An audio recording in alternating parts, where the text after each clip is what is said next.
What's happening, guys? Sam Adams here, and welcome to Caffeinate today for June the 19th of 2019. Of course, welcome to the show. I do hope this one finds you well, and if you are brand new to the program, this is a daily gaming news podcast hosted 5 days a week, Monday through Friday at 7 a.m. Eastern Time, right here live on twitch.tv/Samuel Adams. Now, on top of that, the show is then taken down and put back up on podcast services around the world, including Apple, Google, Spotify, tons of other ones, probably where you find your podcast. And of course, on top of that, youtube.com/Samuel Adams Media if you did want to find the edited, the finely tuned version of the show, if you will.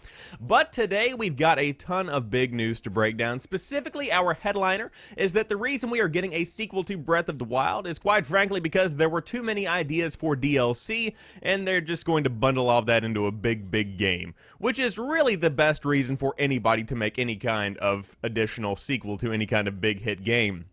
There are just too many ideas. I love it, I appreciate it, and we'll talk more about it.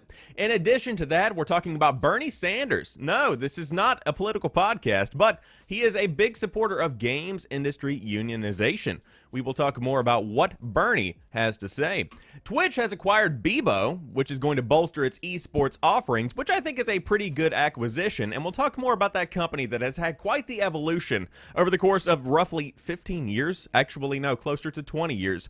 Could it be over 20 years? No, just kidding. It's not over 20 years. No. EA thinks gaming subscriptions will lead to wider and weirder and more creative games, which I think is a pretty good assumption, and we'll talk about why I believe that. May 2019 NPD numbers are in, and it is not looking good. Things are down slightly. In fact, maybe even more than slightly, and of course, fans are petitioning to make KEANU Reeves Times Person of the Year. And that is what will end off today's show. But again, if you are brand new here, welcome on in. I do hope you find what you're looking for, and I do hope I can provide a good show for you, for your ears, for your eyes, for all that good stuff. But without further ado, let's go ahead and dive into today's top stories. Breath of the Wild sequel exists because Nintendo had too many ideas for DLC. It's a pretty good reason to make a sequel. One of Nintendo's biggest surprises at E3 2019 was the reveal of a sequel to The Legend of Zelda Breath of the Wild. Now, series producer Eiji Aonuma has revealed some new insight into why Nintendo is making a Breath of the Wild sequel instead of something entirely new. Speaking to Kotaku, Aonuma said the development team had too many ideas for new DLC for the original Breath of the Wild, so the studio elected to make a sequel. When we released the DLC for Breath of the Wild, we realized that this is a great way to add more elements to the same world. But when it comes down to technical things, DLC is pretty much data. You're adding data to a pre-existing title, Aonuma added. So when we wanted to add a bigger change, or bigger changes rather, DLC is not enough, and that's why we thought maybe a sequel would be a good fit. Initially, we were just thinking of DLC ideas, but then we had a lot of ideas and we said, this is too many ideas, let's just make one new game and start from scratch. The full interview touches on a number of other interesting subjects, including how overtime and crunch is handled on the Zelda development team, and of course you can find the entire breakdown and interview over there at Kotaku. Earlier, Aonuma spoke to Game Informer about why the team wanted to make Breath of the Wild 2. One of the reasons we wanted to create a continuation was because I wanted to revisit that Hyrule again and use that world again while incorporating new gameplay and new story, Aonuma said. In addition to Aonuma, Breath of the Wild game director Hidemaru Fujibayashi nailed it, will serve as the director on Breath of the Wild sequel. A lot of the details on the sequel are being kept under wraps for now, but the first teaser trailer gave us a look and a lot to think about. And of course, it was one of those that stole the show at E3 because nobody was expecting to see a Breath of the Wild sequel, but it's something that I think a lot of people are excited about. And I think one of the biggest reasons, one of the biggest points to make whenever you're talking about making a case for making a direct sequel to Breath of the Wild is quite frankly what the director himself said. What Aonuma himself said is that you have this giant rendition of Hyrule, this open world, this beautiful open world that has had one game in it. To abandon that and to leave that be is almost, in my mind, a crime. It's such a well-built version of Hyrule that to not add more content to it, to not explore new adventures within that realm, that needs to be done, you know? And so to make a sequel, I think, is a fantastic way to allow more people to dive back into Hyrule, to allow those that loved Breath of the Wild to dive back into that Hyrule. I think it's a fantastic decision. And of course, many people agree as well, because man, that trailer got such a huge reaction across social media, in person at the show, whenever the direct dropped. It was a big deal. And it still is. People are very excited about Zelda. In fact, there was a very interesting article earlier this week that stated that Zelda was back in a second golden age of sorts because of the Link's Awakening remake, because of Breath of the Wild 2, because of stuff like Cadence of Hyrule, where it is just this unique time in the existence of the Zelda franchise that is unlike any other, and it truly is creating some incredible experiences, and that's something that is worth applauding.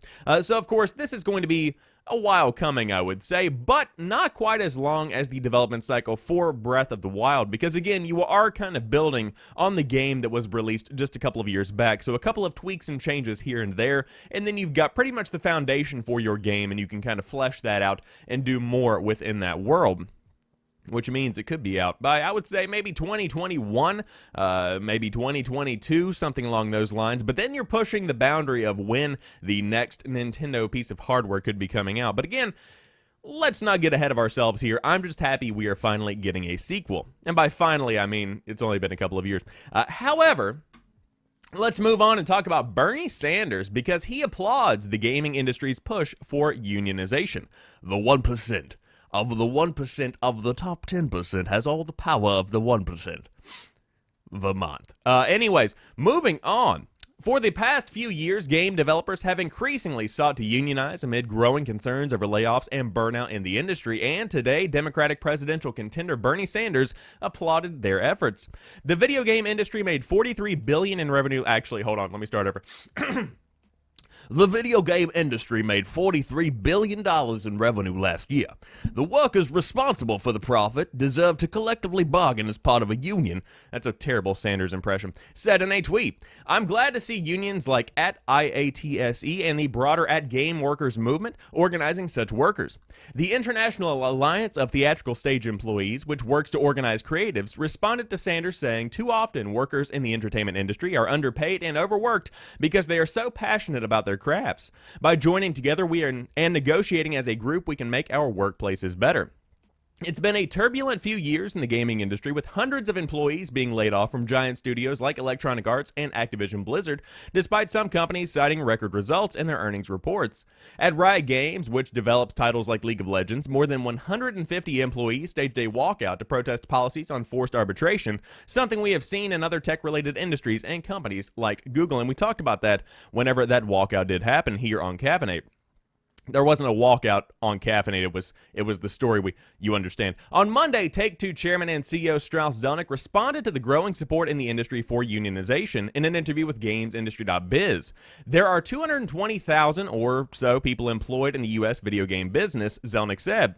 They make about $100,000 on average, maybe more. It's hard to imagine what would motivate that crew to unionize. That's a bit out of touch, I believe. Lawmakers often get heated over debunked claims that video games inspire children to become violent, but have yet to really cause a stir as it relates to a labor policy in the industry.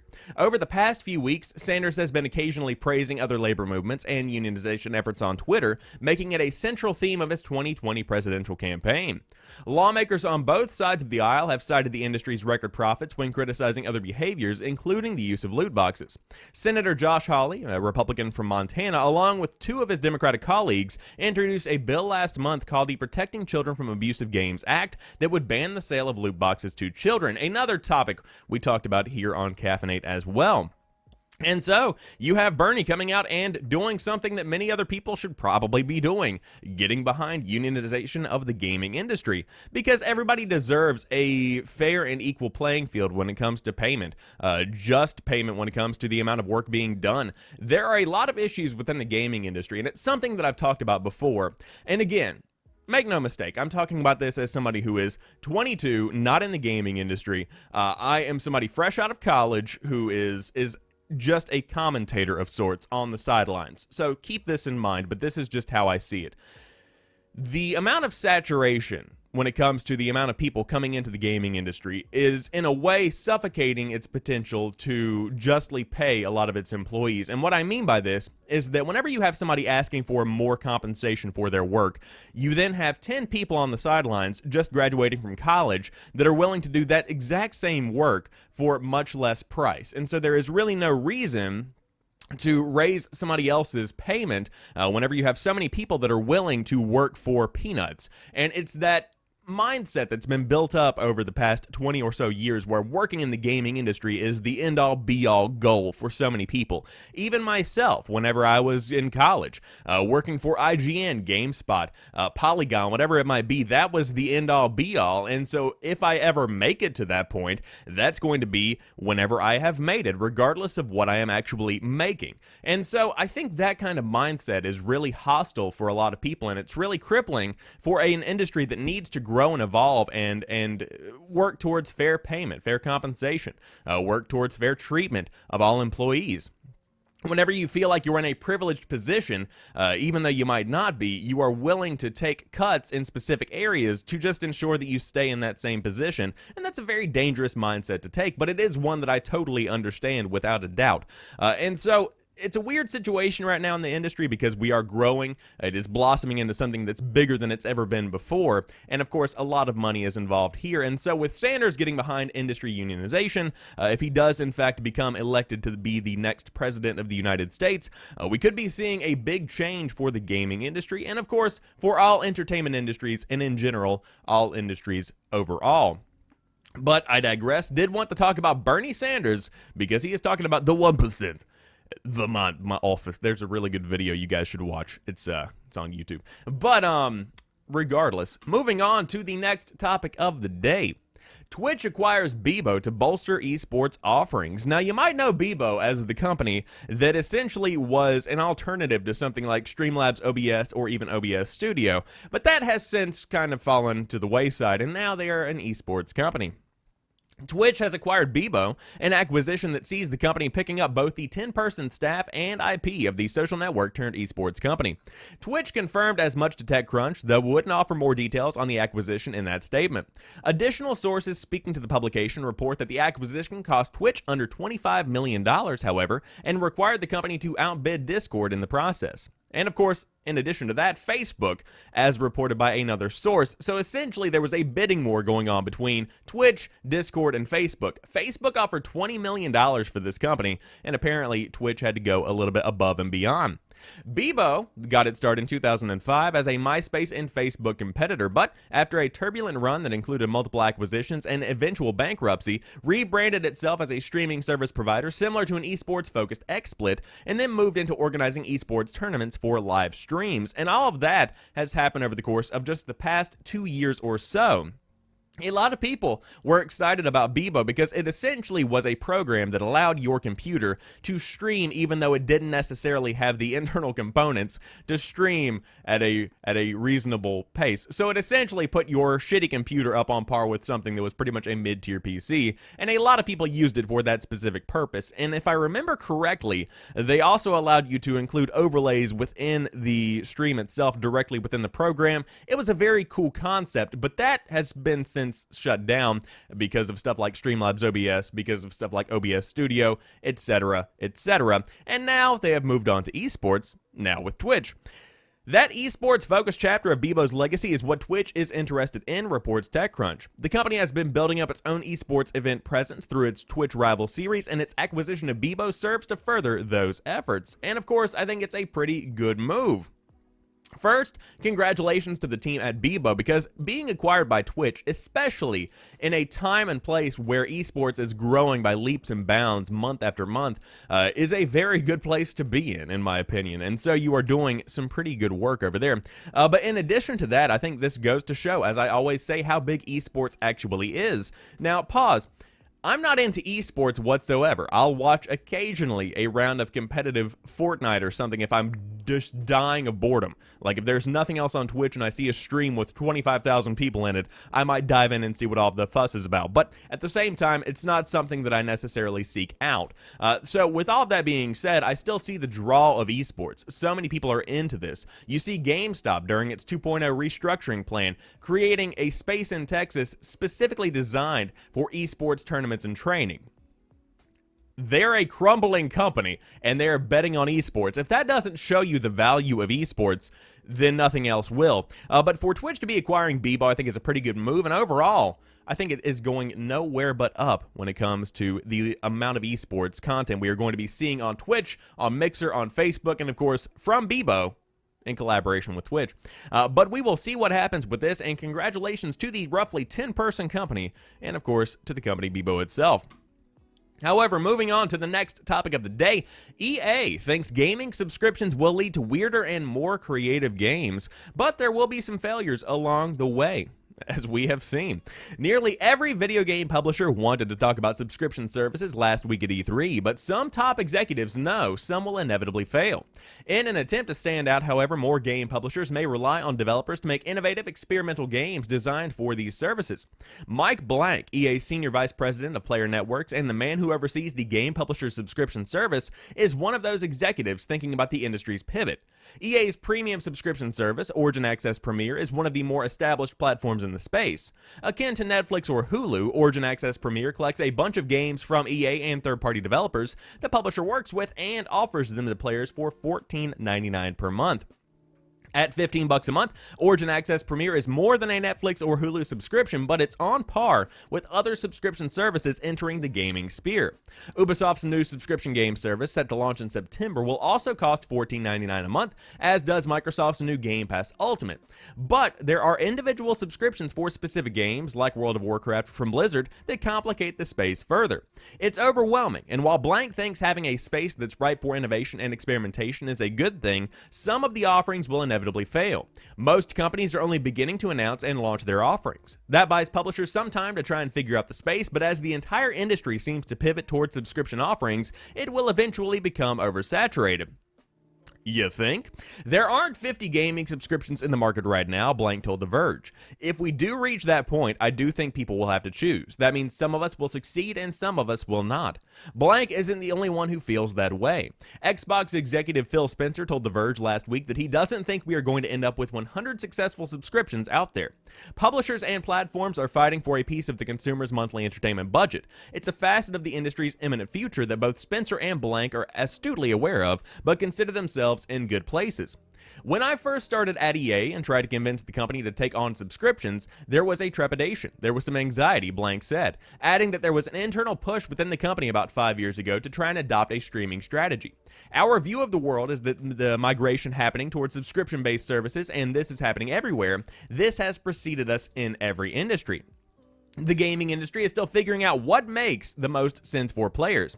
What Blank and his team at EA recognized about 5 years ago was the shift in relationship between people playing games and the companies supplying titles. It's something that he refers to as a mutual relationship. People want to get the most value out of their dollar, and subscription services offer players that option to play top-tier new releases, but also sort through an assortment of back-catalog titles they can try out for the first time or return to. EA's big advantage in a quickly crowded space is being far ahead of the competition in collecting data about what players want and don't want out of a subscription service. And of course, then they go on to talk about EA Originals, which is pretty much an indie subscription kind of thing that is included within that little initiative. And of course, then there is the Netflix strategy where you do have originals. They go on to pretty much outline that entire concept. This is a very long article, longer than I anticipated, but I do want to get to the point in that the original content that comes from subscription services is what really gives value to any specific subscription service. And so the big question here is, will subscription services from Ubisoft, from EA, from Xbox Game Pass, etc., be able to have enough original content to warrant people paying for that service deliberately and specifically? That's the big question that we've got left with here. That was a lot of talking for that specific point. So I want to point out Netflix, because Netflix does one thing incredibly well, amongst a variety of things they do relatively well, but one thing incredibly well is their original content. people come to Netflix now not because you get a variety of movies that have been out in the theater. People come to Netflix to see the original content that comes from Netflix, which is exactly why they've gone and invested so much content and so much money and time into creating original content. Stranger Things, a cultural phenomenon that has spawned off with merch, with every kind of video game you could ever imagine. We've got 2 coming out right now. You see these kinds of intellectual properties coming from Netflix, and that proves the value of having original content, because people subscribe to Netflix for stuff like Stranger Things, for stuff like Black Mirror. You have tons of other examples of that exact kind of content where the original stuff that is only on Netflix is why people come to Netflix instead of Hulu. And then you have stuff like HBO, which has been around for a very, very long time. People subscribe to HBO for Game of Thrones. When Game of Thrones ended, you saw HBO subscriptions drop drastically and then rise slightly because of Chernobyl, another HBO exclusive. And so that TV example is a perfect example of what is going to be happening within the gaming industry. These subscription services have to have some kind of unique draw to them for people to dish out $15 a month or more to have access to that specific content. Now, the big question I have here is, does that already exist? Because if you have an Ubisoft-based subscription service, you get access to every Ubisoft game. And so there are a lot of unique Ubisoft titles that you can only get through that specific subscription service, such as The Division 2, etc. You have that kind of thing. Now, of course, Xbox Game Pass complicates that slightly because you do have a lot of various games that are kind of from outside sources. And again, those deals are going to become more intricate, more complicated, because you will have people wanting to put their game on their own subscription service instead of stuff like Xbox Game Pass. But there are specific offerings from each individual at this point that do warrant spending that amount of money per month on that specific company. But again, if you have 5 $15 per month subscription services, guess what? That adds up a good bit, does it not? So people are going to have to eventually choose. And again, I think right now the market is already too saturated, especially when it comes to subscription services. But in addition to that, launchers. Every company is trying to do their own specific thing and have their own platform where it kind of insulates the consumer and creates somewhat of a bubble where they don't really see what the other competition is doing. And number one, that's not healthy. Number two, that makes it a really big pain, especially for PC gamers, to play what they want and to discover new content and to really just become ingrained in the industry, not necessarily a specific company.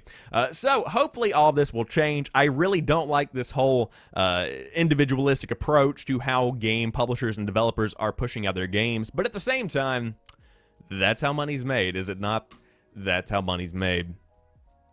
Ugh. However, let's move on and talk about the May 2019 NPD results. It is the end of a generation, and therefore, you have slightly lower sales. Consumers in the United States spent nearly $641 million on gaming-related products in May, according to industry tracking firm the NPD Group. That was down from the same period in 2018 as the industry continues to contract alongside the end of the Xbox One and PS4 generation. Spending was 11% lower than a year ago, NPD analyst Matt Piscatella said. Declines in both software and hardware spreading drove overall performance. Year-to-date, spending across tracked video game hardware, software, accessories, and game cards is down 3% when compared to 2018 to $4.7 billion. Just $4.7 billion. The industry has continued to see a growth in revenue from accessories and game cards throughout 2019. That is in line with the success of free-to-play games with microtransactions and competitive games that encourage players to purchase headsets and new game pads. And of course, there's the total video game sales for May of 2019, which is at $641 million, down a pretty beefy 11%, as I mentioned. Now, hardware itself down 20%, which is a big change on a year-to-year basis. Of course, May 2018 had $186 million in hardware sales versus May 2019's $149 million. But of course, people aren't going to be buying video game consoles whenever you've got a brand new console on the horizon. Talking about a brand new Xbox at E3 isn't exactly going to be helping the sales of the existing Xbox. That's just what it comes down to, even though they are currently on sale. Now let's talk about software. The best-selling games of May 2019 in the US are: at number 1, Mortal Kombat 11. Number 2, Days Gone. Number 3, Total War 3 Kingdoms. 4 is Rage 2. 5, Grand Theft Auto 5. 6 is Super Smash Bros. Ultimate. 7 is Red Dead Redemption 2. 8, MLB 19 The Show, a PlayStation exclusive, but the biggest baseball game out there. In fact, one of the only ones that has a genuinely good reputation. Number 9, Minecraft. Number 10, NBA 2K19. And we go down from there. 11, Mario Kart 8. 12, Tom Clancy's The Division 2, sitting at 12, shockingly. I thought that would be higher. Call of Duty Black Ops 4 still hanging on at number 13, and pretty much nothing else that's worth noting here, aside from stuff like Breath of the Wild at 16. You have Assassin's Creed Odyssey at 18, still hanging on to that top 20. But it was a tough month for software sales, due in large part to a dearth of new releases. The top 2 best-selling games were, of course, both April releases, as we can see here, but dollar sales of tracked console, portable, and PC video game software reached $262 million in May, falling 13% when compared to 1 year ago. And so all of this to say, it looks like, number 1, May was a very dry month when it comes to video game sales, but Mortal Kombat 11 doing very, very well. In fact, according to Ed Boon on Twitter, this was the best a Mortal Kombat game has done. It's a very successful game. Of course, we had reports of crunch a couple of weeks back, talking about what was going on behind the scenes of Mortal Kombat 11, but at the same time, ooh, man, those sales are very high. So it's probably a bit of a detriment to that whole argument against crunch in the minds of the executives. But I digress. I'm not exactly sure that full story. That one kind of faded out. So, hey, there could have been some false reports there. But Days Gone at number 2, shocking, because again, that game was received at a fairly mixed kind of reception.